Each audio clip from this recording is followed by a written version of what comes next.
152 movie titles, 27 152 film options, 27 billion in box office, more than any other actor. Here's what you don't know. I learned a lot of lessons that most people don't have to learn today, or shouldn't have to learn, but I learned how to conduct myself around the superior race. Surely that couldn't be because a whole place can't be like, weird in town. You know how to survive in a world that seemed to be quite dangerous and dominated by another part of society. Hollywood seems to be quite the exception. I don't play that precious foolishness, according to Denzel, who then went on to expose Hollywood's agenda toward actors and artists of African descent. With no filter and no fear, the legendary actor peeled back the layers of secrecy that cover the film industry and exposed the shady dealings and gossip-worthy antics of its most influential figures in a tell-all that left jaws on the floor. Denzel Washington's recent interview with The Hollywood Reporter sent shockwaves through the ranks of Hollywood's elite. In his criticism of the Hollywood elite, Denzel didn't mince words. He compared their inflated sense of self-importance to that of royalty, acting as though they were demigods among mortals behind closed doors. These pampered stars prance around their lavish multi-million-dollar mansions, completely disconnected from the real struggles of everyday people, or people like you and me. In reality, according to Denzel, these elites are blissfully unaware of the challenges that aspiring actors face as they attempt to break into the business.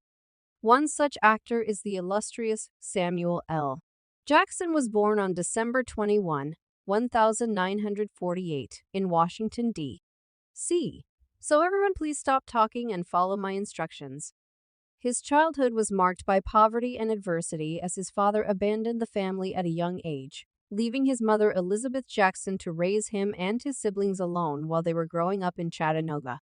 Samuel came from modest beginnings and experienced firsthand the struggles of growing up in a racially segregated America. Tennessee. In spite of the challenges he encountered, Jackson's exposure to the fight for equality would later influence his activism and advocacy in the entertainment industry. Jackson grew up in racially segregated schools and witnessed the injustice and inequality that afflicted his community. The civil rights movement was gaining steam at the time. At Morehouse College in Atlanta, Georgia, Jackson immersed himself in the dramatic arts and started honing his craft on stage. After graduating, he joined the Black Power movement, which aimed to empower Black communities through artistic expression and political activism. Jackson showed remarkable resilience and a passion for acting from a young age. Like countless other would-be stars, Samuel L. Jackson faced obstacles on his way to Hollywood. Jackson was drawn to Hollywood by the glamour and flashy lights that awaited him there, but he had no idea that success frequently comes at a high price. The entertainment industry's cutthroat nature, along with personal struggles, pushed him into a dangerous downward spiral of drug addiction. The darker side of Hollywood can be overwhelming, and the relentless pressure to conform to societal norms can be downright suffocating as Jackson's star power soared. So did the alluring temptations that came knocking on his door. Sadly, substance abuse became his escape route from the mind-bending stress and sky-high demands of showbiz. But here's the jaw-dropper. During a candid chat with Jennifer Hudson on her show, Jackson spilled the beans about his tumultuous past with substance abuse, and guess what his wife's story is like night and day compared to his sharing his wife's version. He said, "I actually had to go and talk to her grandfather because he told her he wanted to walk her down the aisle before he died, and her living in sin with this man, so I went and asked him for her hand. That's probably what happened because I was on drugs. I don't know what the hell was going on in my life then. My story was I came home one day and she already had these invitations printed up, and she gave me a stack and said, 'Be here.'" He further added that due to his troubled phase, his wife remembers things way better than he does. Achieving the level of success that he enjoys today wouldn't have been possible without the love and support of his wife. Even as their marriage has passed the test of time, there were times that he felt his wife had a chance to leave but chose not. Her wise Samuel L. Jackson admitted that he used to use to pass out on the floor, and his wife would find him smelling of alcohol and drugs. But he overextends his gratitude publicly and cherishes his wife that she spent the most valuable years of her life assisting him in overcoming the addiction. She could have just said, "Get out," and left me into the world and let me go and be whatever I was going to be. But instead, he said to People magazine that his wife demonstrated the strongest of resolves to stand by his side. He achieved a significant life milestone when he overcame addiction, which allowed him to regain control of his career and personal well-being. This turning point demonstrated his tenacity and resolve to overcome the Hollywood demons in a place known for its brutal competition and self-serving culture. Denzel Washington became recognized as a model of honesty and cooperation.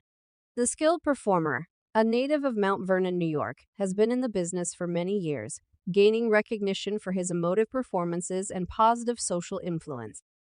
Samuel L. Jackson and Denzel Washington grew close friends that went beyond their on-screen work. When Jackson was navigating the complexity of the industry, Washington recognized the difficulties that Black artists faced in Hollywood and made it his duty to encourage and inspire his friends. Washington functioned as a buddy and mentor, offering advice and support. The pair frequently appeared together on TV, displaying the strength of their friendship. Even after breaking into the industry, things were still difficult for Samuel, who recalled an incident that occurred during the filming of Pulp Fiction. However, their collaboration in Spike Lee's Mo Better Blues and Malcolm X demonstrated not only their acting prowess, but also their commitment to portraying meaningful and authentic narratives for Black audiences. Jackson narrates an unsettling experience that left him shaken and reminded him of the harsh realities he still had to confront. After a performance at an old 99-seat theater, he and his friends found themselves surrounded by sheriff's cars with guns pointed at them. The reason, a report claiming 5 Black men standing on the corner with weapons. This encounter took place during the height of his career, proving that discrimination transcends fame and success, despite being on the verge of breaking that. Rough in Hollywood, Jackson was not immune to the racial profiling that continues to plague Black individuals in various walks of life.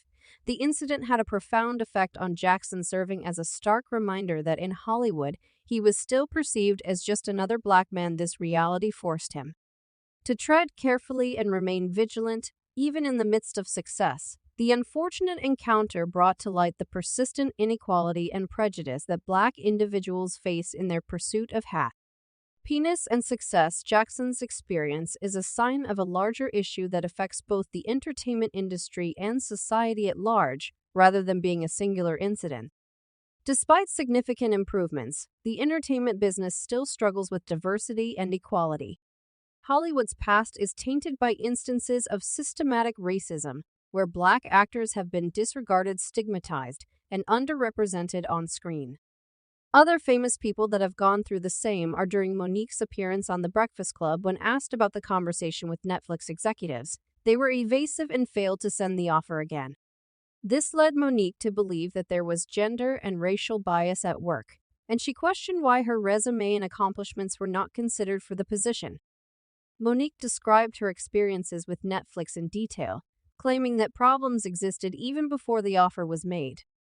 She mentioned that representatives from Netflix attended her shows and gave positive reviews, but when it came to discussing the offer, they were evasive and failed to. Monique maintained that she deserved a fair and equal offer given her standing as a comedy actress given the success of her film, like Almost Christmas, Bessie, and Precious, which won them substantial deals.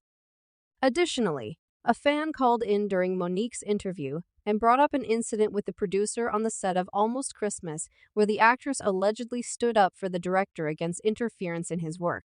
According to the caller, this is what